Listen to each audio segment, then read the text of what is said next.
Sir ఇవాళ మీరు కొంచెం లిబరల్గా లేనట్టు కనబడుతుంది.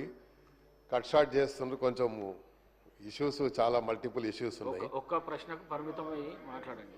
మొన్ననేమో మల్టిపుల్ ఇష్యూస్ మీద మాట్లాడిచ్చారు సార్ మీరు, అందుకనే మాట్లాడగలుగుతున్నారు.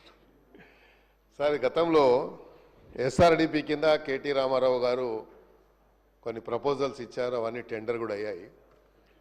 స్పెషల్లీ మా నియోజకవర్గంలో రాజ్మౌంట్ to Patigadda, Green Lands to Necklace Road, విల్కెన్ పార్క్ టు నెక్లెస్ రోడ్ ఇవన్నీ ఇచ్చారు. టెండర్స్ కూడా అయ్యాయి.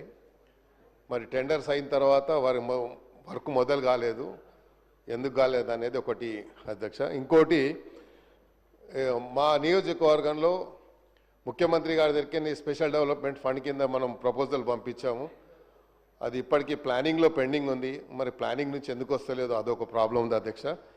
తర్వాత ఓవర్సీస్ స్కాలర్షిప్, చాలామంది విద్యార్థులు ఆవేదన వ్యక్తం చేస్తున్నారు. పొద్దున్నే ఇంటి దగ్గరకు వచ్చి వాళ్ళ తల్లిదండ్రులు ఏడుస్తూ ఉన్నారు.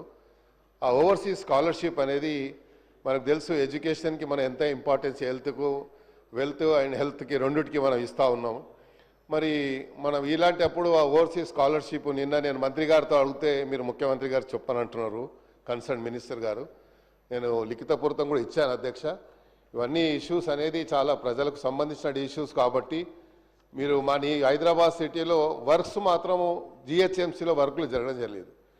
కాబట్టి మేము మళ్ళీ ఇప్పుడు రేపు ఎలక్షన్స్కి వెళ్ళాలి. మొన్న రేజ్ చేసినటువంటి ఈద్గా గ్రౌండ్స్ ఇప్పటి వరకు దాన్ని క్లియర్ చేయలేదు.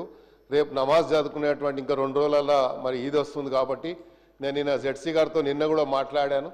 ఆ 2 గ్రౌండ్స్ కూడా ఇమీడియట్గా రెగ్యులర్గా ఏదైతే ప్రాక్టీస్ ఉందో అలాగే వాళ్ళు డెవలప్ చేసి ఈద్గా కావాల్సినటువంటి ఫెసిలిటీస్ ప్రొవైడ్ చేస్తారో అది చేయాలని మంత్రి గారితో నేను మీ ద్వారా కోరుతా ఉన్నాను. దయచేసి ఈరోజు లాస్ట్ డే కాబట్టి కొంత అందరికీ ఆపర్చునిటీ ఇవ్వండి, వాళ్ళ యొక్క ఆవేదన వ్యక్తం చేసుకోనికి అవకాశం. Thank you sir. అధ్యక్ష, నోట్ చేసుకోవడం జరిగింది అధ్యక్ష. రాజ్ ఠాకూర్. ధన్యవాదాలు అధ్యక్ష. అధ్యక్ష, రామగుండం నియోజకవర్గం మొదటి నుంచి కూడా విద్యుత్ భారతదేశానికి వెలుతురుస్తున్నటువంటి ఒక చరిత్రాత్మకమైన ప్రాంతం అధ్యక్ష. నిజాం ప్రారంభిస్తే విద్యుత్ని పవర్ ప్లాంట్, తర్వాత కాంగ్రెస్ ప్రభుత్వం 62 మెగావాట్ స్టార్ట్ చేసింది అధ్యక్ష. మా గత ప్రభుత్వంలో నాయకులు దాన్ని తీసి కొత్తది 1:800 కడతామని చెప్పారు, కట్టలేకపోయారు అధ్యక్ష. యాదాద్రిలో కట్టారు. ఏదో కారణంగా అది అయిపోయింది, పూర్వఘటన అధ్యక్ష.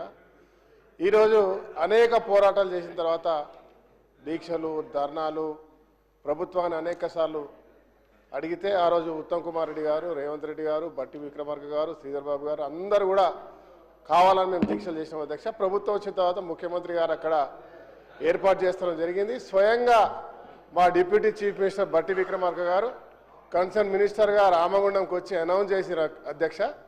ఈడ భావోద్వేగాలతో కూడినటువంటి ఒక